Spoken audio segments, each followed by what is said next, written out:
Shabbat Shalom, mes amis, mes bien-aimés, en Yeshua Mashiach.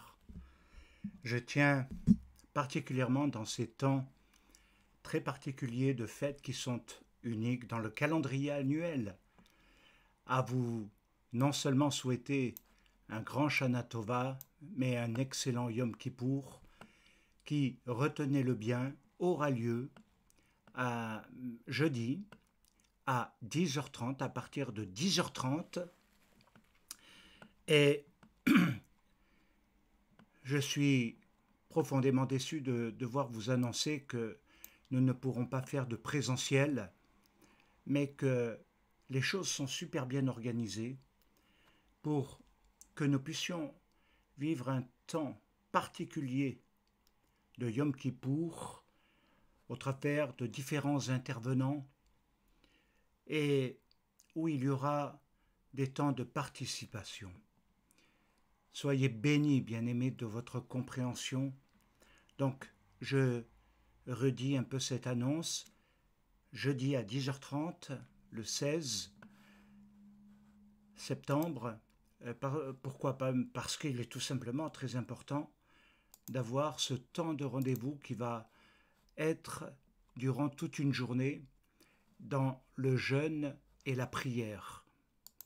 Et ceci va commencer à partir du coucher du soleil le mercredi 15 jusqu'au 16 après l'office de Yom Kippour à la tombée de la nuit.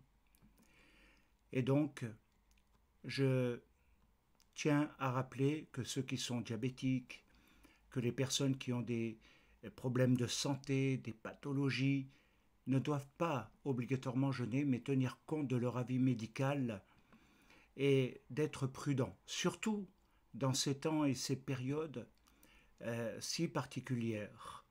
Donc, bien aimés, pour ceux qui sont en bonne santé, il n'y a pas de problème.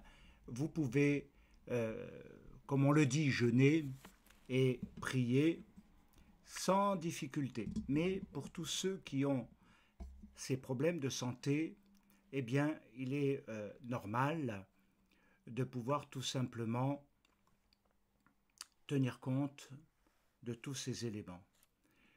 Donc il va y avoir un grand programme et je peux vous dire qu'on peut se donner ce rendez-vous.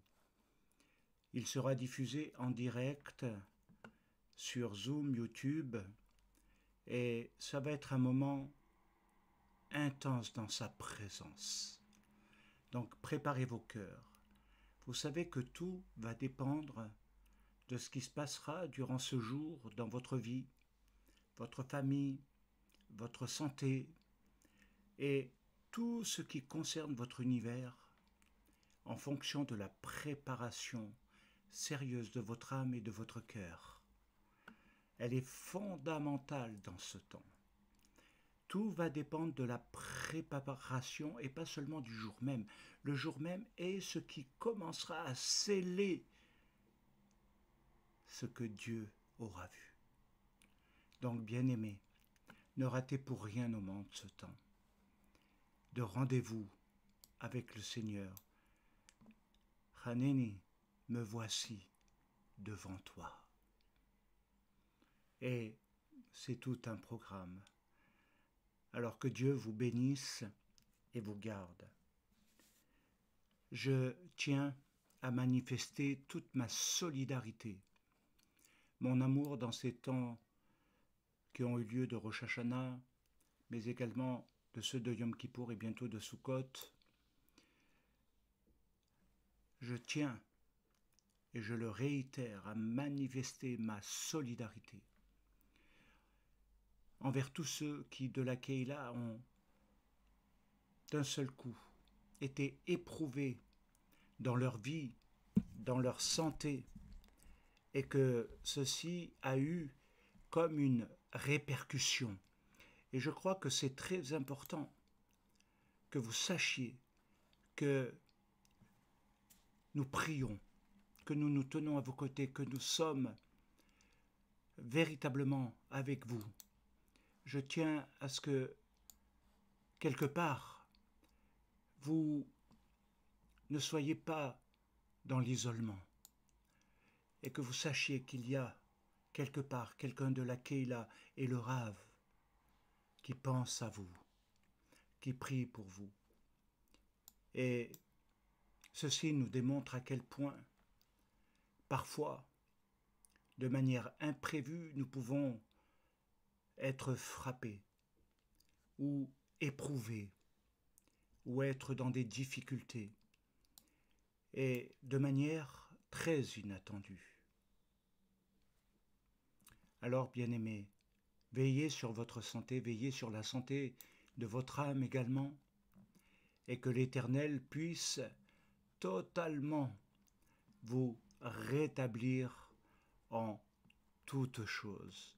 Baruch Hashem, que l'Éternel soit avec chacun de vous et qu'il vous garde véritablement dans ses mains, et que la gloire de Mashiach vous accompagne tous les jours de cette nouvelle année qui a commencé à Yom Teruah et qui va se sceller à Yom Kippour et qui va se prolonger dans le temps de sa guérison.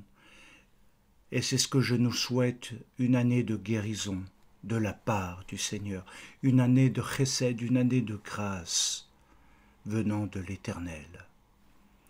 Alors que Dieu vous garde, que Dieu vous bénisse. Amen. Comme je vous l'ai dit, nous venons de vivre la fête de Yom Teruah, Rosh Hashanah, et qui a introduit de manière directe les 10 jours de Teshuvot, c'est-à-dire les 10 jours de repentance, d'examen de soi, de sa conscience, de ses comportements, de ses paroles, bonnes ou mauvaises, de ses actions, de ses manquements, et de faire le bilan positif et négatif de ce qui a constitué vos jours, afin de prévenir les jours à venir, les temps qui viennent, votre avenir, mon avenir, notre avenir, autrement dit notre futur, que nous avons placé, je l'espère, dans les mains de notre Seigneur et Messie Yeshua, afin que tout puisse concourir au bien de ceux qui aiment Dieu et de ceux qui sont appelés selon ses desseins. Alors, bien-aimés, je vous invite maintenant à tout simplement comprendre que ces 10 jours de Teshuvot nous placent et nous positionnent quand même, tel que vous avez pu le percevoir, dans quelque chose de très important. Il nous positionne entre ce qui a été, c'est-à-dire notre vie passée, notre année passée, mais également toutes nos années passées, autrement dit, tous nos vécus. Et vous seul, et Dieu seul sait, tout ce qui a été vécu, en bien, en mal, en souffrance, en douleur, en épreuve, mais aussi en bénédiction, en temps de rafraîchissement, de renouvellement. Tout ceci fait partie de ce qui a été. Et la question que nous devons nous poser, c'est par rapport à tout ce qui sera, c'est-à-dire construire son futur à partir de son passé, est fondamental. Et ce sera l'une des lignes directrices de Yom Kippour. Construire son futur à partir de son passé, parce que c'est notre vécu. Nous n'en avons pas d'autre. Et il est très important, parce que tout simplement, notre passé est enregistré dans notre mémoire. Et parce qu'il est enregistré dans notre mémoire, il définit et il nous montre ce que nous sommes devenus aujourd'hui. Ce que nous sommes aujourd'hui. Mais la vraie question, et l'interpellation de Yeshua Mashiach maintenant, dans ce temps particulier, c'est de se dire, mais de maintenant, de ce que je suis à demain, c'est d'être face à mon avenir. Mais que me réserve-t-il finalement? Qu'est-ce qui est devant moi? Et comme je vous l'ai dit au début, nous pouvons être surpris par l'inattendu, des choses auxquelles on n'aurait peut-être jamais pensé. Et je pense à notre bien-aimée Béatrice. Qui aurait pensé qu'en 2021, elle serait partie brutalement, emportée par un cancer foudroyant en un mois? Vous m'auriez dit cela, ne serait-ce qu'à la fin de l'année 2020, j'y aurais pas cru. Et pourtant, la réalité est là. Dieu merci, elle est partie dans la paix, elle est partie dans la joie de son Seigneur. Mais elle nous a quittés, de manière brutale et inattendue. Alors, bien sûr que nous pouvons ne pas nous sentir concernés, les uns ou les autres. On peut toujours espérer que nous serons toujours là l'année prochaine. Mais également se poser la question qu'il y a des enjeux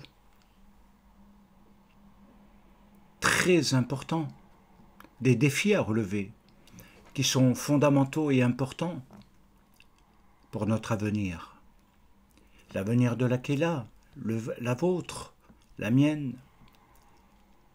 Et elle nous amène à considérer ces 10 jours de Teshuvot dans l'examen de notre conscience à la réflexion, à la méditation, pour avoir non pas des temps de malheur, mais des temps de bénédiction et des temps de guérison. Et ceci dépend du vécu en lui. Ceci va dépendre non pas quelque part de votre compréhension purement intellectuelle, mais de la réactivité de votre cœur. Cela va dépendre réellement de ce que votre cœur va mémoriser et vivre, et aussi de son implication dans ces moments. C'est ce qui sera fondamental pour être transformé et changé. Alors je vous invite vraiment, sérieusement, à le prendre en considération, mes bien-aimés, et à entrer dans ces cheminements qui ouvrent les portes du ciel. Alors ces 10 jours sont notre aujourd'hui. Ils ont commencé. Mais ils nous font cheminer. Bien sûr, il ne faut pas les aborder sous l'angle d'une culpabilité purement psychologique, liée peut-être à nos modes de fonctionnement acquis, mais dans la prise de conscience de nous placer devant lui, devant sa face, afin que nous soyons inscrits dans le livre de vie. Et tout ceci va se faire en fonction de nos choix. Que nous dit la Torah? La Torah nous dit quelque chose de très important. Et je l'ai pris en considération pour ce Shabbat. Et pour qu'il nous prépare. Vous verrez, c'est quelque chose d'extraordinaire et de merveilleux. Il faut naturellement l'intégrer dans votre cœur. Alors, la Torah nous dit, tu choisiras la vie. Et je vous pose et me pose la question en même temps. Mais pourquoi l'Éternel dit-il à Moshe et au travers de cela à tout le peuple, pas seulement à une personne? Il parle au peuple, tu choisiras la vie. Pourquoi l'Éternel pose-t-il cette question? Il est évident que si on réfléchit, le choix est vite fait. Je choisis la vie, je veux vivre, je veux être en bonne santé, et ceci et cela. Et pourtant, il nous dit, tu choisiras la vie. Parce que cela constitue à la fois un défi. Et je dirais encore plus par rapport à ce que nous vivons dans les temps d'aujourd'hui, en relation avec le Covid et les changements climatiques qui font beaucoup de dégâts parallèlement. Et ce qui se passe encore de manière cachée dans le monde, mais qui tôt ou tard va se révéler. Et je crois que c'est très important, parce qu'il n'y a pas que le virus, mais il y a aussi tous ces variants et tout le système politique qui s'est mêlé là-dedans. Alors, il dit, tu choisiras la vie, mais en même temps, il nous dit, et non la mort. Choisis la vie afin que tu vives, ça veut dire ne choisis pas la mort. Qu'est-ce qu'il entend par là? La mort, elle a un ensemble de choses qui sont réelles. Alors il dit, tu choisiras. Et la question des choix qui se pose, elle nous interroge quand même profondément. Elle ne nous dit pas, tu as choisi la vie et tu vivras. Ah non, il dit, tu choisiras. C'est-à-dire en fonction de quelque chose de maintenant, ton choix va se faire dans l'un ou dans l'autre. Il n'y aura pas d'entre-deux. Il n'y aura pas de no man's land, autrement dit. Il y a un choix. Et le conseil de Dieu est de nous dire, tu choisiras la vie et non la mort. Et je crois que la mort et la maladie, dans ce contexte d'aujourd'hui, est réelle. Nous en avons pratiquement tous les jours les chiffres. Et même de tout ce qui se passe dans le monde. Et en même temps, nous avons cette parole de Dieu qui résonne et qui nous dit « tu choisiras la vie ». Alors Dieu fait appel à notre pulsion de vie qui se trouve dans toutes les cellules, les fibres de notre corps. Et comment dois-je vous le traduire? Voilà ce que nous allons découvrir ensemble de manière merveilleuse. Alors comment je puis vous le traduire? Il faut savoir que nos cellules et ce qui l'entoure ont fonction d'empêcher des substances nocives de pénétrer. Alors cela veut dire que ce qui est vrai sur le plan physique, biologique et de notre corps, dans sa réalité, dans son existence, l'est aussi sur le plan spirituel. Il ne faut pas les dissocier. Et nous avons des cellules qui sont faites pour repousser les substances nocives. Et nous devons comprendre que l'Éternel ne nous a pas créés dans une puissance de mort, mais bien au contraire, dans une puissance de vie. Et c'est parce qu'il y a cette force et cette puissance de vie, elle va combattre tout ce qui veut l'attaquer et tout ce qui veut détruire la vie. D'une manière ou d'une autre, dans toutes les fonctions de notre corps, mais il a placé à l'intérieur de nous des codes, des anticorps pour lutter justement pour la vie, pour garder la santé et la vie. Parce qu'en hébreu, la santé et la vie, ça va quasiment ensemble. La mort et la maladie, ça va quasiment ensemble. Et c'est pour ça que maintenant, il nous faut aller un peu plus loin et retenir que ce qui est vrai sur le plan physique l'est sur le plan spirituel de toutes nos fonctions. Alors, posons-nous la question, quelle est la force qui agit en moi? Vous savez, durant toute votre année ou les années passées, vous savez ce qui agit le plus en vous et ce qui est le plus finalement fort et ce qui a triomphé. Est-ce le bien ou est-ce le mal? Est-ce la puissance de la mort ou la puissance de la vie? Ce sont des questions réellement à se poser dans ce temps de Yom Kippour et de Teshuvot.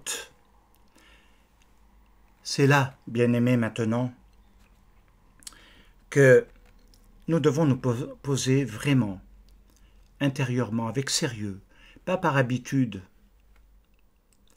mais avec sérieux, cette question: quelle est la puissance qui agit en moi? Finalement, qu'est-ce qui agit en moi?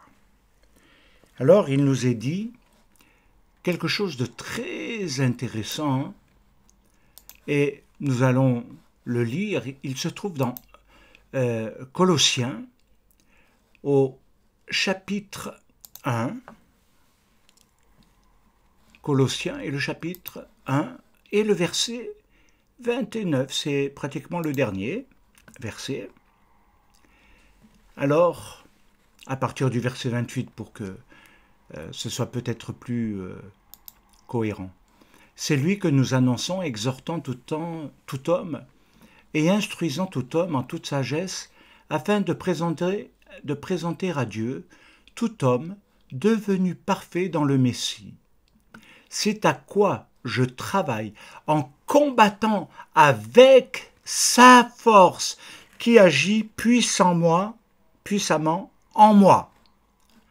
Et je crois que c'est quelque chose de merveilleux. Ceci démontre que ce n'est pas quelque chose qui est acquis d'avance. Et je dirais, bien-aimé, loin de là, loin de là. C'est quelque chose où Shaoul de Tarse nous montre qu'il y a un combat et qu'il y a quelque chose qui est à combattre. Mais avec quelle force? Et il dit, avec sa force qui agit puissamment en moi. Et c'est ce que je souhaite aujourd'hui, c'est que sa force agisse puissamment en vous, en nous, et dans toute la Kéla, et dans tous les croyants, pour que Dieu soit glorifié et que le mal soit vaincu. Amen. Je crois qu'il y a quelque chose qui démontre, au travers de ce passage, la force et la puissance aussi du mal. Parce que s'il n'y avait pas de force et de puissance, on n'aurait pas besoin de la combattre, de la repousser constamment. Et finalement, on serait toujours dans un état de bien-être. Mais ce n'est pas le cas. La puissance du mal, de la mort, se manifeste de plusieurs manières dans l'homme. L'une de ses forces puissantes, et il faut bien le retenir, c'est d'amener les dysfonctionnements, les dérèglements, les déséquilibres dans le corps, au niveau de la biologie, par exemple, mais également les déséquilibres et les dysfonctionnements spirituels. Il amène toutes sortes de choses. Et cette puissance, elle se manifeste par le fait que nous pouvons en voir les effets et les symptômes dans tous les domaines que l'on peut appeler la maladie et les souffrances. La maladie et les souffrances, elles viennent de quelque chose qui n'est pas lié à la puissance de vie que Dieu a créée en nous et qu'il nous a donnée par son souffle divin. Dieu nous a créés pour que nous soyons en bonne santé, pour que nous soyons équilibrés, pour que nous soyons réellement bien. Et comme disait Shaoul, parfait devant lui. Mais nous voyons bien qu'aujourd'hui, et comme je l'ai dit dans les annonces du début, que d'un seul coup, il y a des choses incompréhensibles qui se produisent, et parfois on ne sait pas de quoi ça vient, ni d'où ça vient, comment ça se fait que cela se soit produit. Alors, il nous faut impérativement, comme Shaoul de Tarse, comprendre qu'il nous faut recevoir la puissance de vie qui est en Yeshua HaMashiach, parce qu'il est la résurrection et la vie. Et je crois qu'à partir de ce moment-là, eh bien, les choses vont pouvoir se faire sans aucun problème, sans aucune difficulté. Alors ceci touche toutes les sphères de notre corps, de notre existence, le mental, les pensées, le cerveau, le psychique, le psychologique, l'affectif, l'émotionnel. Notre intelligence peut être affectée par le mal.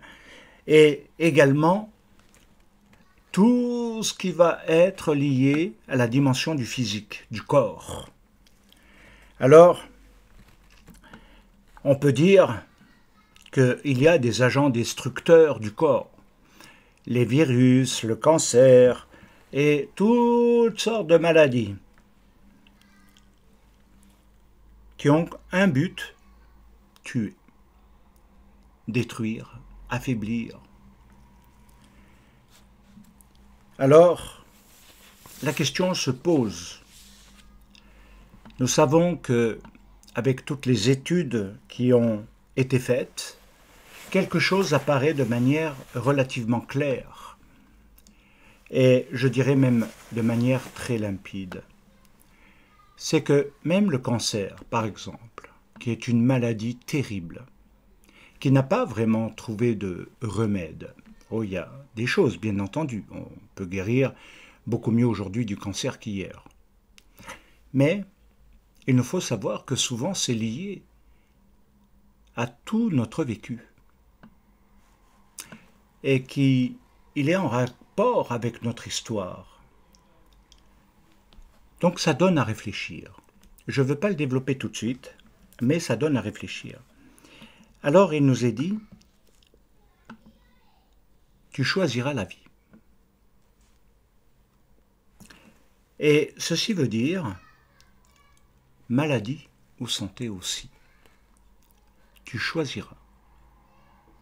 Ce qui donnera la santé ou ce qui donnera la maladie. Peut-être que vous n'aviez jamais vu les choses sous cet angle-là, mais il nous faut bien le comprendre. Que le principe de vie, c'est le rétablissement, la restauration et l'énergie, etc. Tout ce qui donne la force de la vie qui se traduit par la santé. Et lorsque nous parlons de la mort, nous comprenons tout à fait que cela se manifeste par toutes sortes de dérèglements et de maladies qui frappent le corps, l'affaiblit et touchent tous les domaines de la vie, de l'existence de l'homme.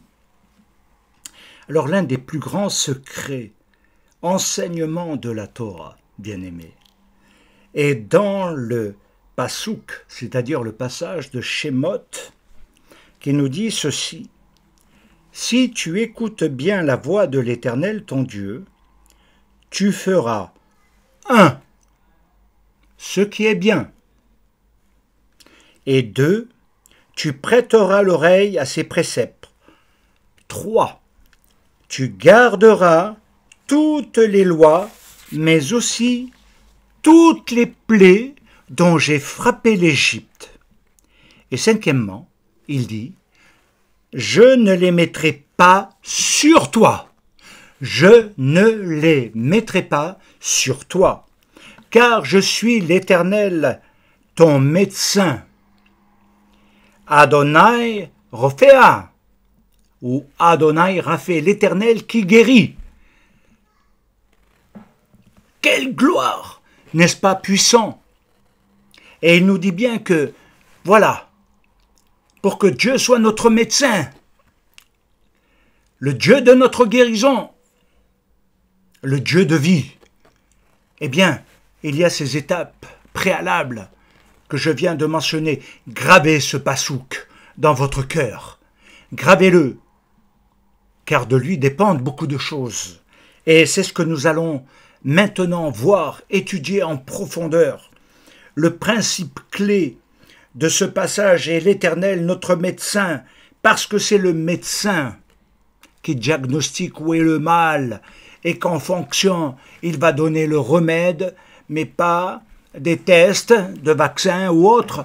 Il va guérir parce qu'il nous a créés, il connaît chacune de nos cellules, chacune de nos fonctions. Avant même que nous n'existions, il nous connaissait. Ah là là là là! Bien-aimés, entrez dans cette notion extraordinaire et merveilleuse. La puissance de Dieu est là. Et regardez maintenant, Adonai Rophéa ou Rapha, l'Éternel qui te guérit. C'est une question importante de choix dans la maladie ou la santé, c'est vous qui allez choisir, pas moi. C'est nous qui allons choisir dans le temps de Yom Kippour ce que nous allons vouloir voir dans le futur, ce que nous voulons que demeure comme un principe scellé dans l'année qui vient. Enfin, dans l'année qui vient, dans l'année qui se scelle à Yom Kippour. Que la bénédiction, la guérison et toutes ces choses bonnes venant de Dieu soient dans notre futur. Voulez-vous que cela soit dans votre futur? Alors pourquoi hésitez-vous encore? Pourquoi êtes-vous encore rebelle? Pourquoi finalement résister à son amour, à sa chesed? Je vous invite de tout mon cœur à capituler maintenant pour que sa puissance agisse en vous. Alors, ce passage nous dit très clairement, même s'il est énigmatique, et vous comprendrez pourquoi, parce qu'il nous dit que d'un côté, il ne nous enverra pas de maladie, et de l'autre, que la maladie peut frapper. Alors comment comprendre? Lisons dans Shemot au chapitre 15, et je dirais quelque chose de très important, le verset, normalement, c'est le verset 26, sauf erreur, en fonction des traductions. Donc, Shemot 15 et le verset 26. Et il nous est dit, si tu écoutes attentivement pendant ces jours de Teshuvot, moi je rajoute, pendant ce temps, et notamment le jour de Yom Kippour, si tu écoutes attentivement la voix de l'Éternel ton Dieu, si tu fais, et non pas seulement si tu demandes, si tu fais ce qui est droit à ses yeux, si tu prêtes l'oreille à ses commandements, si tu observes toutes ses lois, je ne te frapperai d'aucune des maladies dont j'ai frappé les Égyptiens, car je suis l'Éternel qui te guérit. Amen. Alors, Dieu se définit comme étant celui qui guérit, autrement dit, celui qui est notre médecin. Le contexte de tout ce passage que nous venons de lire, de ce verset 26, nous amène à comprendre qu'il est en relation quand même, et il faut notamment le préciser, avec juste au verset 25 ce qui nous renseigne sur l'épisode des eaux de Mara. Et le deuxième, nous voyons un autre épisode après ce passage où ils arrivent à Élim.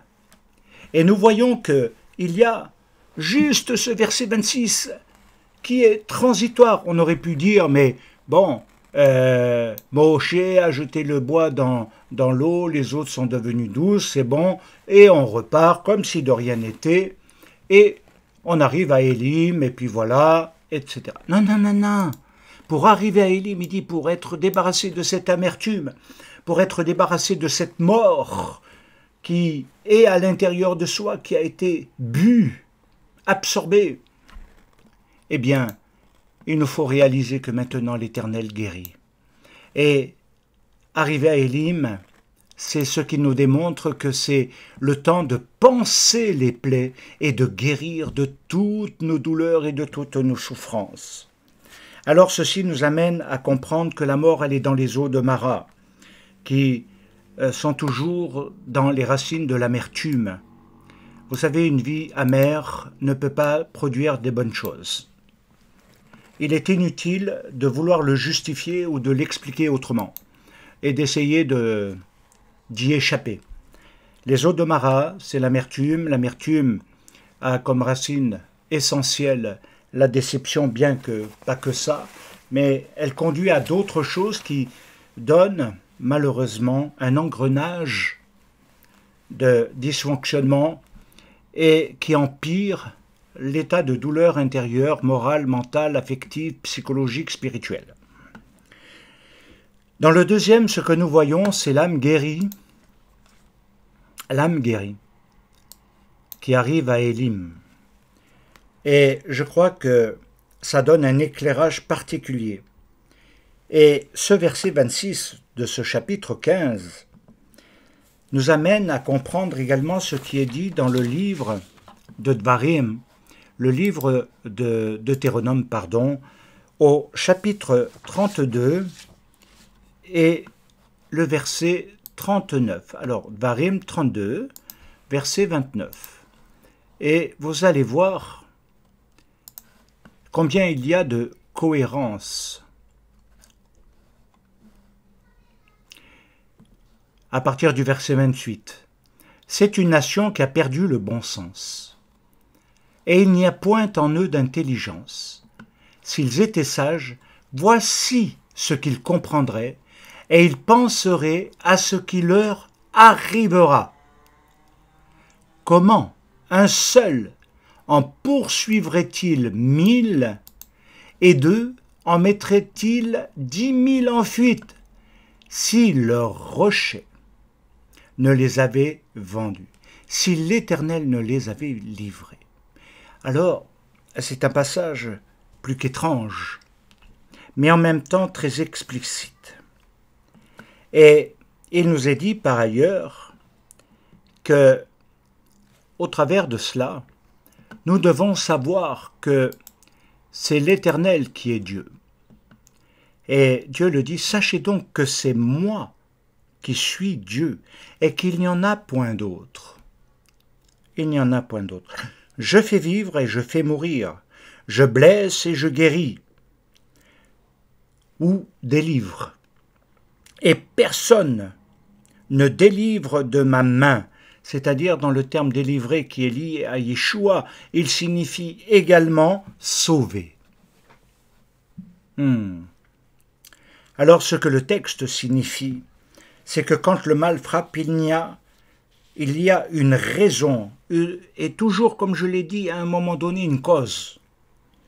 Et que c'est à partir de là qu'il y a un chemin de guérison, égale quelque chose d'extraordinaire. Quand je parle d'un chemin de guérison, c'est un chemin retrouvé dans les voies de Dieu. Un chemin de guérison, c'est un chemin qui est retrouvé, autrement dit, au travers de la Teshuvah. Nous retrouvons le bon chemin, la bonne voie pour y marcher. Alors bien sûr,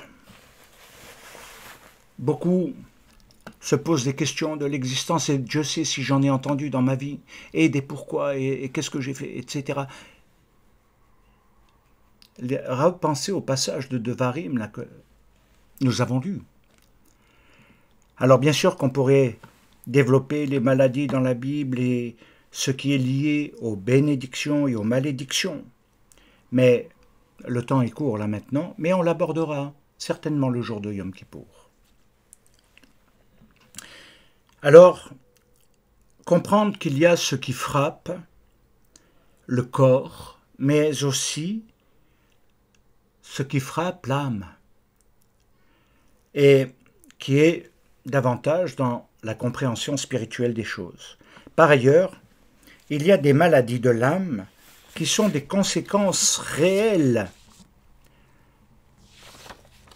en relation avec tout le cheminement spirituel. Alors pour vous donner un exemple, qui sort un petit peu, mais je voudrais vous donner un exemple de quelque chose qui peut paraître surprenant. C'est un exemple biblique, mais ô combien profond. Et dans les années passées, il m'a beaucoup parlé parce que j'ai développé cette chose que malheureusement, je n'ai pas voulu véritablement encore enseigner, développer et autres, mais chaque chose en son temps, bien aimé, chaque chose en son temps. Et regardez, dans cet exemple, nous avons dans le livre de Daniel beaucoup de choses merveilleuses. Nous aimerions tous être concernés par le Dieu de Daniel. Et il y a également parallèlement un épisode dans la vie de Daniel assez étrange, c'est celui de Nebuchadnezzar, qui est un roi, un grand roi, raffiné et autre, et qui à un moment donné dans sa vie va devenir une bête. Un roi qui devient semblable à un animal. Quelle est la cause? Eh bien, vous pourriez être étonné. Il s'agit de l'orgueil. Il s'est élevé, il s'est cru au-dessus de tout et de tous. Il s'est enflé d'orgueil. Et personne ne soupçonne le danger réel de l'orgueil dans la vie d'un être. Nous sommes tous concernés par l'orgueil. Personne ne peut dire « je suis un homme profondément humble ». Rien que déjà tu dis ça, et on a compris. Mais réalisons qu'il y a quelque chose qui détruit l'âme et qui est l'orgueil. Alors je ne vais pas le développer, mais je vais vous donner l'exemple de la conséquence. L'orgueil crée une fracture dans l'identité spirituelle et humaine, parce qu'elle amène les coupures, les ruptures, mais aussi les écrasements. Elle fait beaucoup de dégâts. Et ce que je voudrais dire, c'est qu'en fait, dans mon analyse, ce changement de quelqu'un de grand, d'intelligent, de cultivé, eh bien, devient un animal. Et si je veux lui donner une explication dans d'autres domaines pour beaucoup de croyants, eh bien, c'est ce que nous appelons la schizophrénie spirituelle. Une schizophrénie, c'est une perte totale dans un dédoublement d'identité. En fait, la personne ne sait pas qui elle est réellement.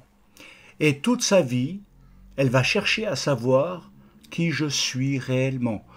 Et c'est pourquoi il y a un grand danger et des fractures non visibles, même inconscientes, se font progressivement parce que la voie est mauvaise. Mais la conscience, malheureusement, ne le voit pas. Et donc elle laisse faire, et la destruction. Et vous remarquerez que tous ceux qui sont frappés même d'une maladie qu'on appelle en psychologie la schizophrénie, ce sont des choses qui commencent longtemps à l'avance. C'est pas brutal, ça ne vient pas comme ça d'un coup dans la vie de quelqu'un. C'est quelque chose qui est lié à une histoire, à un développement, et la fracture s'est augmentée, la déchirure s'est faite de plus en plus forte, au point que la rupture a brisé l'âme. Et à cause de cela, eh bien, il y a eu ce dédoublement d'identité. Et finalement, quelque chose qui n'arrive plus à prendre conscience du réel. Alors, cette maladie de l'âme, elle est une rupture totale dans le Seigneur également. Et il y a beaucoup plus de schizophrènes spirituels qu'on ne l'imagine. Des êtres qui sont déshumanisés. C'est pas parce qu'il y a un vocabulaire spirituel, avec des intonations et avec toutes sortes de choses que la personne, elle est dans une identité de foi, de vie. Ça peut être dans son monde de l'évasion qui accentue son côté fuite de soi-même, qui se quitte,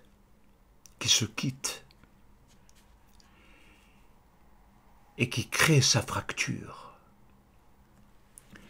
Alors, il y a comme quelque chose qui se déshumanise et qui désincarne la personne.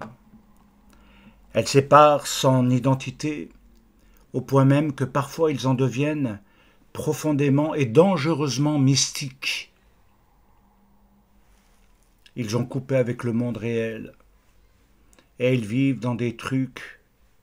imaginaires liés à de l'illusion et ils croient que c'est la vérité et que toutes sortes de choses. Il y a une réalité à laquelle nous devons faire attention, c'est que dans le Seigneur, nous devons bien être dans quelque chose qui vit concrètement. Oui. Et non être dans une réalité virtuelle. Si Dieu avait voulu que nous soyons dans une réalité virtuelle, il nous aurait donné des éléments pour que nous puissions le vivre sans être déréglés, sans fracture. Alors, bien-aimés, il nous faut comprendre que la schizophrénie et toutes les autres sortes de maladies qui, comme je l'ai dit, c'était pour avoir aussi une base, tout ce qui est lié à une histoire qui a commencé il y a longtemps dans quelque chose qui a été déjà fracturé, qui aurait pu être guéri, qui aurait pu être réparé, qui aurait pu être soigné, mais où il n'y a pas eu de médecin. Et c'est ce qui a amené progressivement, malheureusement, une fracture de plus en plus béante. Alors il nous faut savoir que ceci touche aussi dans toutes les fibres de notre corps, les dimensions de notre ADN. L'ADN, qui est une identité que Dieu nous a donnée pour vivre et être, autrement dit, exister, pour que nous accomplissions totalement sa volonté. Alors que si nous sommes dans une identité virtuelle, nous sommes dans un autre monde, un monde de dysfonctionnement, qui n'a pas de concret.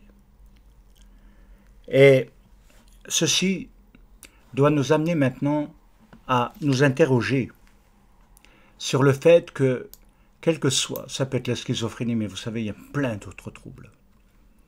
Il faut savoir que ce qui crée les fractures, c'est dans l'histoire de nos vécus, mais également ce qui a généré des souffrances. On peut partir d'une toute petite souffrance qui semble pas très forte, qui ne va peut-être pas aller au-delà. Mais avec le temps et dans les expériences et dans beaucoup de choses, la souffrance augmente. Et plus elle augmente, et je dirais plus elle devient ingérable. Et de plus en plus elle détraque, et de plus en plus elle fait mal, et de plus en plus elle détruit.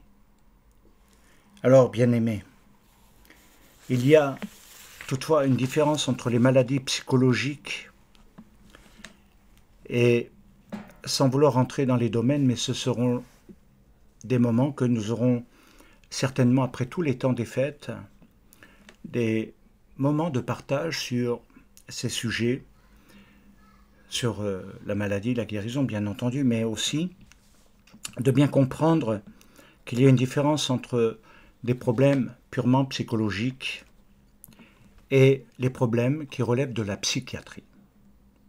Ce ne sont pas les mêmes choses. On pourrait penser que c'est un tout, mais ce n'est pas les mêmes choses. Les névroses, les psychoses, etc. font partie de certains domaines, et puis il y a plein d'autres choses.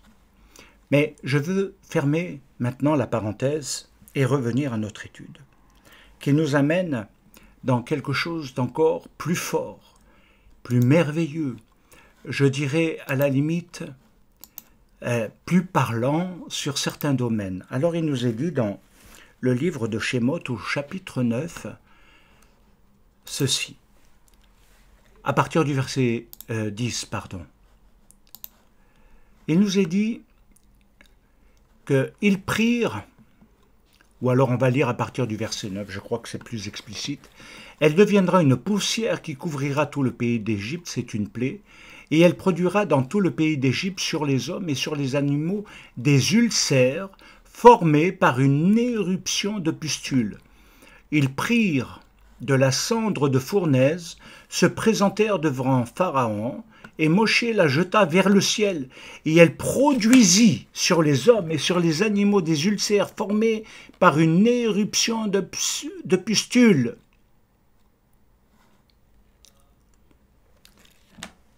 Et c'est quelque chose de très fort. Le verset 11 dit « Les magiciens », donc de Pharaon, ceux qui disaient avoir une puissance et un pouvoir, ne purent paraître devant Moshe à cause des ulcères, car les ulcères étaient sur les magiciens comme sur les Égyptiens. Alors, c'est un texte étrange malgré tout, où il nous est dit que Moshe jeta de la cendre vers le ciel et qu'elle produisit sur les hommes et les animaux des ulcères formés par une éruption de pustules. Il y a beaucoup de mystères à explorer, mais le temps nous manque réellement. Retenons face à tout ceci que Dieu est notre médecin. Ce qui veut dire, tout médecin cherche à aider. Tout médecin, tout bon médecin, ne prescrit pas quelque chose qui détruit, mais au contraire, va tout faire pour que son patient guérisse. Nous avons vu plus que brièvement quelques maladies qui frappent l'homme, et je voudrais revenir à Adonai Rophéa. C'est lui qui guérit. Comme nous l'avons vu à la base de notre étude, il nous faut ouvrir aussi les chemins de guérison. Nous pouvons rester sur les maladies et tout, mais nous pouvons ouvrir les chemins de guérison. Et ce qui signifie dans la pensée d'Israël les chemins retrouvés de la vie. Les chemins retrouvés de la vie. Alors, nous avions lu tout à l'heure qu'il marchait à contresens. Et la Teshuvah nous fait marcher dans le bon sens. Et il nous faut retrouver le bon sens dans notre âme, le bon sens dans notre pensée, afin de marcher dans ces voies. Alors ceci veut dire tout d'abord que le principe clé dans ce que je viens de dire, c'est bien entendu la Teshuvah sincère et vraie. Pourquoi? Parce qu'autrement, les chemins du retour à Dieu et le chemin de guérison restera bloqué. C'est-à-dire que nous pourrons acquérir peut-être certaines choses, mais tout ne sera pas total. La guérison veut dire quelque chose qui doit toucher toute la dimension de la vie de l'homme, et en profondeur, et pas seulement partiellement. Et c'est pourquoi c'est un gros travail, même jusqu'à Yom Kippour, la Teshuvah. Parce que nous pouvons nous trouver à un moment donné dans notre cheminement vers des voies bloquées, comme les Israélites quand ils sont sortis d'Égypte. Et il y a tellement de choses qu'on pourrait dire. Eh bien, les voies peuvent être obstruées. La Teshuvah est la porte de la guérison, parce qu'elle arrête le mal qui frappe l'homme, mais également tout son système de vie intérieure, psychologique, intellectuel et affectif, émotionnel, mais également spirituel. Deux choses à préciser, la guérison, enfin 3 choses à préciser, pardon. Il y a la guérison. La deuxième chose, c'est que la guérison ne fait pas tout. Il y a penser les plaies. Penser ses blessures, autrement dit, et ses plaies. Oui. Et troisièmement, comment être totalement rétabli et marcher dans le rétablissement. Et qu'est-ce que le rétablissement? Le rétablissement, c'est rester en bonne santé à tous les niveaux. C'est-à-dire de ne plus revenir en arrière dans les choses qui ont détruites. Alors maintenant, nous allons lire dans le livre des rois des choses merveilleuses. 2 rois. 2. Et le verset pardon, 21.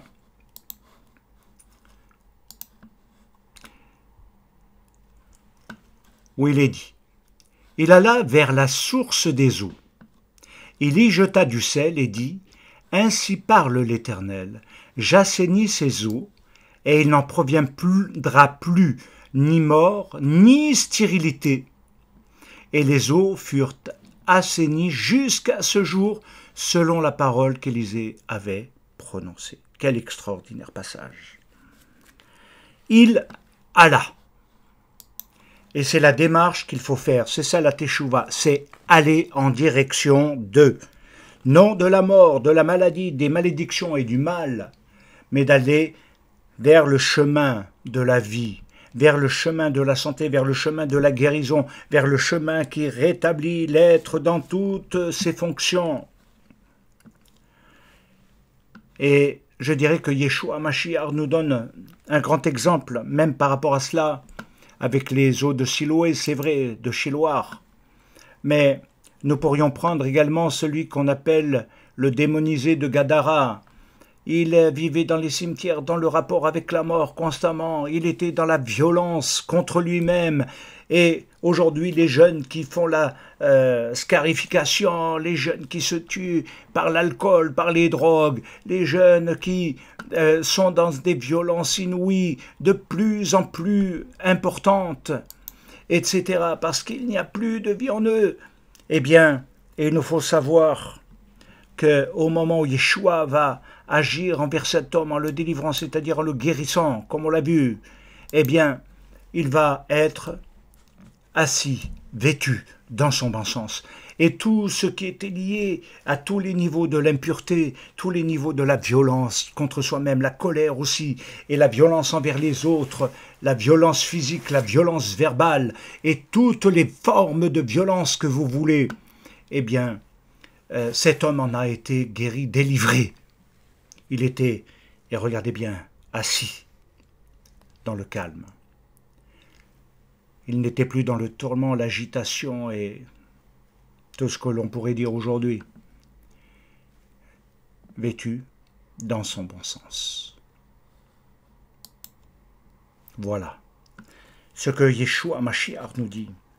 Et il nous est dit qu'il jeta du sel. Dans le psaume 41, regardez bien ce qui est dit dans ce psaume qui, je l'espère de tout mon cœur, vous parlera et vous touchera. À partir du verset 2, il nous est dit quelque chose de merveilleux. L'Éternel le garde et lui conserve la vie. Ou alors on peut lire à partir du verset 1, je crois que c'est tout aussi bien. Heureux celui qui s'intéresse aux pauvres, au jour du malheur, parce que ça arrive. L'Éternel le délivre, l'Éternel le garde et lui conserve la vie. Il est heureux sur la terre, et tu ne le livres pas au bon plaisir de ses ennemis. L'Éternel le soutient sur son lit de douleur, et tu le soulages dans toutes ses maladies. Et si on continue, il nous est dit, je dis, l'Éternel, aie pitié de moi, guéris mon âme. Vous voyez? Guéris mon âme, car j'ai péché contre toi. C'est de reconnaître, c'est de réaliser cela, car j'ai péché contre toi. L'Éternel le soutient sur son lit de douleur, mais il dit, guéris mon âme, car j'ai péché contre toi. Le psaume 103 est aussi quelque chose de magnifique. Le psaume 103 nous amène peut-être dans plus encore, je dirais, de profondeur. Le psaume 103 et le verset 3 nous amènent à dire quelque chose. C'est lui qui pardonne. Et regardez toutes les bases de la guérison, de la santé. C'est lui qui pardonne toutes tes iniquités, qui guérit toutes tes maladies, parce que c'est fondamental de le réaliser. C'est lui qui délivre ta vie de la fosse, qui te couronne de bonté et de miséricorde. Jérémie le prophète nous donne encore quelque chose de très parlant.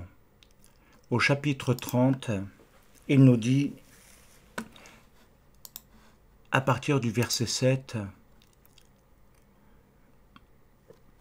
« Malheur, car ce jour est grand. Il n'y en a point eu de semblable. C'est un temps d'angoisse pour Jacob, mais il en sera délivré. En ce jour-là, dit l'Éternel des armées, je briserai son joug de dessus ton cou, je romprai tes liens, et des étrangers ne t'assujettiront plus. » Je crois que c'est très important. Où il nous est dit également qu'il pansera la blessure.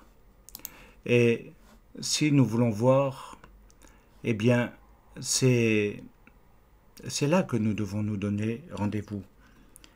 Alors, dans Jérémie, il dit aussi, « Mais je te guérirai. » Je pense que je me suis trompé dans mon verset, mais je vous le communiquerai, ne vous inquiétez pas. « Mais je te guérirai.